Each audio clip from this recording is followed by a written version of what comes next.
Bunu bilmirdim. Azərbaycanlı müğənni 2 ay əvvəl, yəni 2 ay bundan əvvəl 80 min azinlik qızıl satıb. Fotonu gördüm. Təranə Qumral. Bundan da mən də təəccübləndim ki, məsəl üçün Təranə xanımın qızıl satdığını bilmirdim. Bilirdim müğənnidir, gözəl müğənnidir.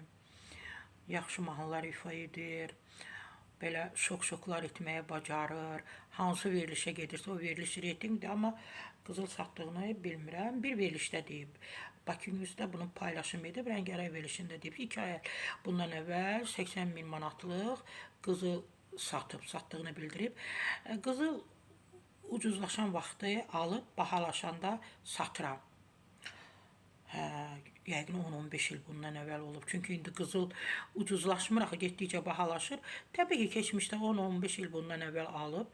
İndi də bahalaşıb satır. Natiq də. Müğənni kürəkənin adı Natiqdir. Qumralın həyat yoldaşının adı. Yəqin onu deyir də. Mənim qızıl satanımdır. Sonuncu dəfə bu yaxınlarda 80 min azeyinə qızıl satmışam deyə o qeyd edib. Təbii ki, hamını təəccübləndirib, elə mən də təəccübləndim. Deyib, bacarana can qurban. Təranə xanım maşallah, əcəb deyildir, ruhisi həmişə var, qoy olsun.